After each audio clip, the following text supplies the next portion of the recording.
와문 여러분 안녕하세요. 와인과 인문학에 빠진 남자 와인문의 저문 소믈리에입니다. 서울에서 태어나서 서울에서 살아가고 있지만 때로는 서울이 가지고 있는 진면목을 모른 채로 살아가고 있다는 생각을 하곤 하는데요. 오늘은 제가 최근에 다녀오고 나서 세상에 이런 위대한 건축물이 서울 시내 한복판에 있었는데 여태까지 몰랐다니란 감탄을 하며 다녀온 종묘를 소개시켜드리는 컨텐츠로 찾아오게 되었습니다. 종묘는 조선과 대한제국의 역대 왕과 왕비, 황제와 황후의 신주를 모시고 제사를 지내는 국가 사당입니다. 조선 건국 후 1395년 태조 4년에 궁궐을 기준으로 왼쪽에 종묘, 오른쪽에 사직을 세운다는 예에 따라 현재 자리에 종묘를 창건하였습니다. 창건 당시에는 현재의 정전만 있어서 대묘, 태묘, 종묘라고 불렀습니다. 조선은 제후국으로 오묘제의 예에 따라 개국시조, 태조와 재위 중인 왕의 4대 조상, 고조, 증조, 조부를 모시는 제도로 종묘의 신주를 모셨습니다. 그러다가 세종대회 오묘제에 따라 태조를 제외하고 4대가 지난 왕의 신주를 두고 여러 차례 논의한 끝에 정전 옆에 새로운 별묘를 지어 그 이름을 영년전이라 하였습니다. 이후 4대가 지난 왕의 신주는 모두 영년전으로 옮겨 모셨다가 연산군대의 세실과 조천의 예로 신주를 모시게 되었습니다. 이러한 예에 따라 3년상이 끝난 왕과 왕비의 부묘례 때 정전에 처음 신주가 모셔지고 이후 세실 또는 조천으로 정하여 정전과 영년전에 각각 신주를 모시게 되었습니다. 그러다가 모시는 신주가 늘어나면서 신실이 몇 차례 중축이 되어 현재의 정전 19칸, 영년전 16칸이 규모가 되었습니다. 그 밖에 종묘 경내에는 망모루, 종묘서에 관원들이 제례에 관한 업무를 보던 곳으로 향대청, 제궁 등의 건물이 있습니다. 종묘는 조선왕조 역대 왕과 왕비의 혼을 모신 사당으로 일종의 신전입니다. 유교에서는 인간이 죽으면 혼과 백으로 분리되어 혼은 하늘로 올라가고 백은 땅으로 돌아간다고 생각합니다. 그래서 무덤을 만들어 백을 모시고 사당을 지어 혼을 섬깁니다. 후손들은 사당에 신주를 모시고 제례를 올리며 자신의 실존적 뿌리를 확인하고 삶의 버팀목으로 삼으며 역대 임금의 신주를 모신 종묘는 곧 왕이 왕일 수 있는 근거였습니다. 종묘는 조선 왕조의 상징적 문화유산입니다. 인간이 자연계의 어떤 동물과도 다른 점은 자연을 개조하며 살아가면서 문화를 창조하고 있다는 사실입니다. 인간이 만들어낸 문화는 정신문화와 물질문화 두 가지가 있는데 정신문화는 무형유산으로 전하고 물질문화는 유형유산으로 남습니다. 조선왕조 500년이 남긴 수많은 문화유산 중에서 종묘와 거기에서 행해지는 종묘제례는 유형, 무형 모두에서 왕조 문화를 대표합니다. 유네스코 세계유산 등재가 모든 것을 다 말해주진 않지만 종묘는 우리나라에서 처음으로 세계문화유산에 1995년 등재된 유형유산 중 하나이고 종묘제례는 2001년 유네스코 세계무형유산에 제일 먼저 등재되었습니다. 이는 종묘가 조선왕조의 대표적 문화유산일 뿐만 아니라 인류의 보편적 가치를 추구하는 유네스코의 국제적인 시각으로 볼 때도 형식과 내용 모두에서 위대한 문화유산임을 확인해 준 셈입니다. 종묘는 조선왕조 역대 제왕과 왕비들의 혼을 모신 사당입니다. 궁궐이 삶을 영위하는 공간이라면 종묘는 죽음의 공간이자 영혼을 위한 공간이며 일종의 신전입니다. 세계 모든 민족은 제각기 어떤 형태로든 고유한 신전을 갖고 있고 그 신전들은 한결같이 성스러움의 건축적 표현이었습니다. 고대와 중세를 거치면서 동양에서는 불교의 사찰, 서양에서는 기독교의 교회당이 1000년 이상 신전의 지위를 대신했지만 그 이전과 이후에도 여전히 신전은 존재해 왔습니다. 이집트의 하트셉스투, 여왕의 장제전, 그리스의 파르테논 신전, 로마의 판테온, 중국의 천단, 일본의 이세신궁 등이 대표적이고 거기에 어깨를 나란히 하는 것이 조선왕조의 종묘인 것입니다. 종묘는 이처럼 문화유산의 보편성과 특수성, 전통성과 현대성, 민족성과 국제성 모두에서 조선왕조를 대표할 만한 문화유산입니다. 국제적인 시각에서 보면 존재감이 더욱 두드러지지만 정작 우리 국민은 그 가치에 대해 깊이 이해하지 못하고 있는 것 같습니다. 그것은 우리가 종묘의 문화유산적 가치를 인식한 지 얼마 안 되기 때문입니다. 종묘의 재발견, 우리가 종묘 건축에 눈을 뜬 것은 반세기도 안 됩니다. 전문가든 일반인이든 종묘를 직접 볼 수 있게 된 것은 1970년대 와서의 일입니다. 조선시대 종묘는 일반인 출입 금지의 성역이었으니 논의거리가 아니며 일제강점기에도 역시 마찬가지였습니다. 초기 고건축 연구를 주도한 세키노 다다시 등 일본 미술사가들은 주로 사찰 건축에 집중했습니다. 조선 왕조의 정토성을 없애기 위해 궁궐을 파괴하던 그들이 종묘에 주목할 리가 없었던 것입니다. 해방 후 정인섭, 윤장섭, 주남철 등 한국인 건축사가들이 등장하여 우리 고건축의 실체를 파악하면서 비로소 한국 건축사가 정립되었고 이분들에 의해 종묘의 가치가 점점 드러나기 시작했습니다. 그러나 이 선구적인 건축사가들은 편년사를 세우고 구조적 특징과 형식적 변화를 연구하는 데 집중하여 종묘 건축 자체가 가진 미학적 가치까지 적극 드러내지는 못했습니다. 그런 상태에서 종묘가 새롭게 조명된 것은 종묘 재리가 다시 재현되어 일반에게 공개된 1971년부터였습니다. 김수근, 김중업 등 해방 후 제1세대 건축가들이 종묘에 주목하면서 오랜 침묵이 깨지기 시작했습니다. 특히 이들은 외국을 경험하고 모더니즘의 세례를 받은 건축가로서 민족적 애국적 관점에서 주목한 것이 아니라 종묘 건축의 미학적 함의에 놀라움과 경의를 표했습니다. 전통 건축물임에도 현대 건축의 관점에서 볼 때 더욱 감동적인 거의 불가사의한 경지라고 예찬했습니다. 이후 많은 젊은 건축가가 종묘에 관심을 가져 오늘날 건축학도들에게 종묘는 거의 전설적인 탐구의 대상이 되었습니다. 이런 과정 때문에 종묘의 미학에 대해서는 미술사가나 건축사가보다 건축가들이 더 많이 탐구했습니다. 그리고 사진작가들도 종묘의 아름다움을 담은 명작들을 여럿 내놓기 시작했습니다. 종묘를 종묘답게 담아낸 최초의 건축사진첩은 사진작가 이문식의 한국의 고건축 종묘편이라 할 수 있는데 이 책에서 건축가 김원은 종묘에 대해 다음과 같이 말했습니다. 종묘의 짚고 긴 평면 형태는 아무런 거리낌 없이 펼쳐진 조형의지의 표현으로 볼 수 있다.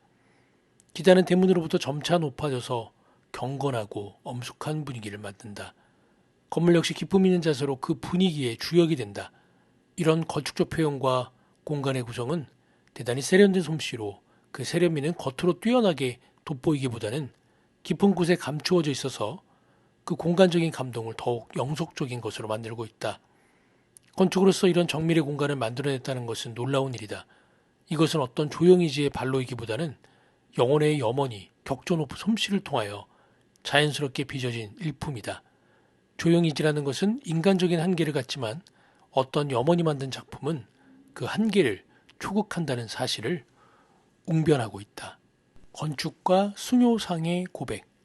1990년 어느덧 나이 40을 바라보게 된 이 중년의 건축가는 그 시절 두 개의 건축에서 자신의 길을 찾았다고 그에 져서 오래된 것은 다 아름답다 해서 고백했습니다. 하나는 루이스 칸이 설계한 소크 연구소였고 또 하나는 종묘였습니다. 종묘에 대해서 이야기한 부분을 소개해드리면 다음과 같습니다. 종묘 정전은 우선 그 크기가 압권이다. 동서로 117m, 남북으로 80m의 담장을 두른 이 정전은 예상을 깬 그 길이가 주는 장중한 자태가 보는 이들을 압도한다. 정문이 남쪽에 신문을 들어서면 한눈에 들어오지 않는 길이의 기와주붕이 지면을 깊게 누르며 중력에 저항하고 있다. 지붕 밑에 깊고 짙은 그림자와 붉은색 열주는 이곳이 무한의 세계라는 듯 방문객을 빨아들인다. 일순 방문객은 그 위험에 가득 찬 모습에 침묵하지 않을 도리가 없게 된다. 외국인들이 종묘를 보고 감동한 것은 파르테논 같은 외관의 장중함이었을 게다. 그러나 종묘 정전의 본질은 정전 자체의 시각적 아름다움에 있지 않다. 바로 정전 앞에 비운 공간이 주는 비물질의 아름다움에 있다. 굳이 비교하자면 가없이 넓은 사막이 고요나 천지창조 전의 침묵과 비교해야 한다. 그렇다. 가로 109m, 세로 69m의 월대라고 불리는 이 공간은 비움 자체이며 절대적 공간이다. 1m 남짓 하지만 이 지대는 그 사방이 주변 지면에서 올리어진 가닥에 이미 세속을 떠났으며 담장 너머 주변은 울창한 수목으로 뒤덮여 있어 대조적으로 이 지역을 완벽히 비워진 곳으로 인식하게 한다. 마치 진공의 상태에 있다. 재간이 재래를 올리기 위한 가운데 길의 표정은 우리를 피 안의 세계로 이끄는 듯하며 불규칙하지만 정돈된 바닥 박석들은 마치 땅에 새긴 신의 지문처럼 보인다. 도무지 일상의 공간이 아니며 현대도시가 목표하는 기능적 건축이 아닌 것이다. 그래서 물신주의와는 반대의 편에 서 있으며 천민주의와는 담을 쌓고 있다. 바로 영혼의 공간이며 우리 자신을 영원히 질문하게 하는 본질적 공간이다. 이처럼 건축가가 건축을 보는 눈은 미술사가가 보지 못한 건축 본질에 관한 것을 건드립니다. 미술사를 공부하면서 제가 절감하게 된 것 중 하나는 평범한 작품은 그 작품의 유래를 따지게 하지만 명작은 거기서 받은 감동의 근원이 무엇인가 하는 예술 본질의 물음에로 이끈다는 사실입니다. 세계적인 건축가 프랑크 게리의 종묘 창간. 종묘에 대한 예찬은 한국 건축가에 국한된 것이 아니었습니다. 외국의 안목 있는 건축가들도 전 세계 어디에서도 볼 수 없는 이 건축물에 놀라움과 함께 저마다의 찬사를 아끼지 않았습니다. 일찍이 일본 건축계의 거장이었던 시라이 세이이치는 1970년대 이 종묘를 보고 서양에 파르테논 신전이 있다면 동양엔 종묘가 있다라고까지 극찬한 바 있습니다. 이는 이후 많은 일본의 건축가와 건축학자가 종묘를 방문하는 계기가 되었습니다. 21세기 들어 우리나라의 살림살이가 커지고 그만큼 국제적 위상도 높아지면서 세계적인 건축가들이 한국을 찾는 일이 많아졌습니다. 한국에서 건축 의뢰를 받으면 당연히 한국 전통 건축물을 참관해 보기 마련인데 그들은 한결같이 종묘에 무한한 찬사와 존경을 보냈습니다.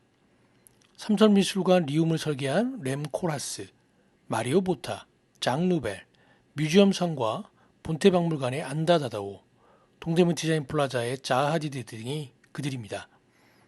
그중 렘 코라스나 안도 다다오처럼 미니멀하고 절제된 단순미를 추구한 건축가들이 종묘를 보고 감탄한 것은 충분히 이해하고 남음이 있습니다.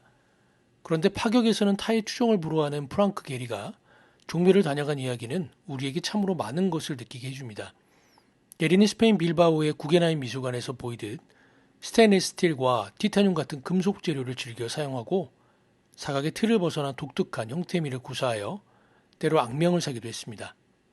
1997년 게리가 한국을 방문한 적이 있는데 당시 삼성은 창덕궁 맞은편 운리동에 삼성미술관을 지을 계획으로 프랑크 게리와 아이엠 페이 두 사람에게 설계를 의뢰하여 최종적으로 게리의 안을 따르기로 결정했습니다. 그러나 IMF 구제금융 사태로 이 계획이 무산되고 삼성미술관은 훗날 오늘의 한남동 리움으로 탄생하게 된 것입니다.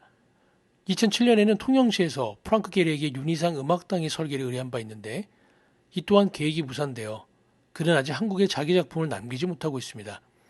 그런 프랑크 게리가 2012년 9월 로스앤젤레스에서 운영 중인 건축사무소에 50주년을 기념해 두 부인과 두 아들네와 함께 15년 만에 한국을 찾았습니다.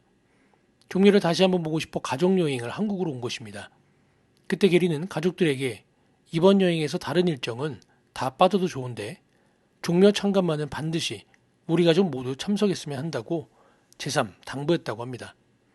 그때나 지금이나 평일의 종묘는 안내원이 인솔하는 단체 관람만 가능합니다.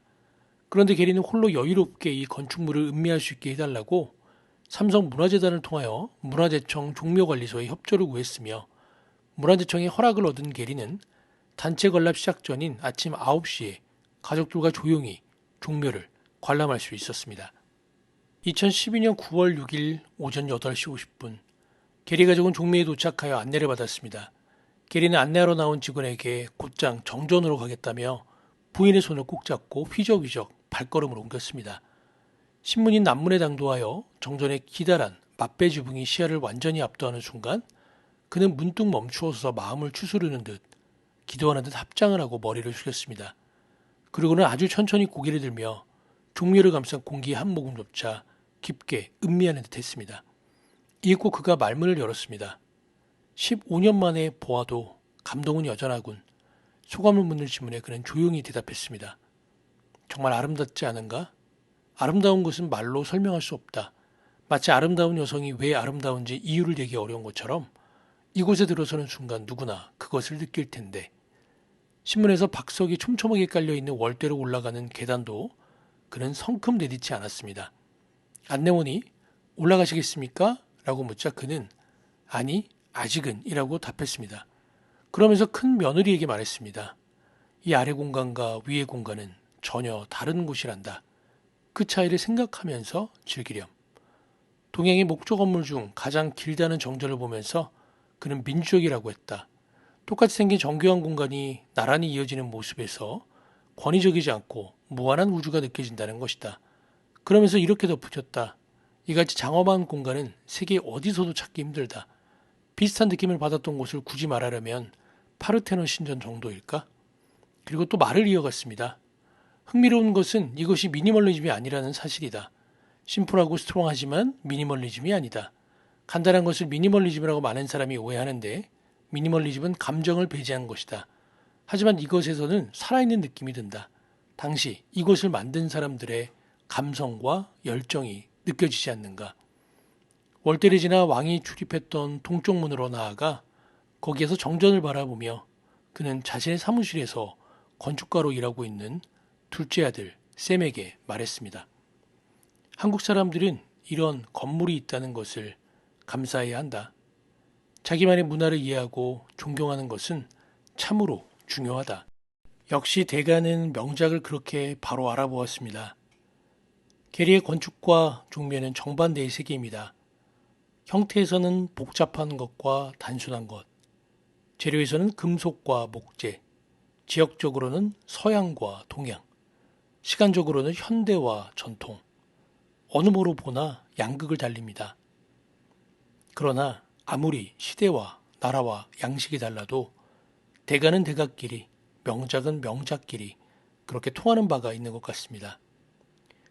와문이 여러분도 혹시 아직 종묘를 방문해 보시지 않으셨다면 주중에는 시간별로 제한 인원을 통해 해설사와 함께 1시간 정도의 관람이 가능하고 주말에는 자유 관람이 가능하고 입장료는 단돈 1,000원밖에 하지 않아 절대 후회 없는 선택이 되실 것 같아 종묘를 추천드리는 영상으로 찾아오게 되었습니다.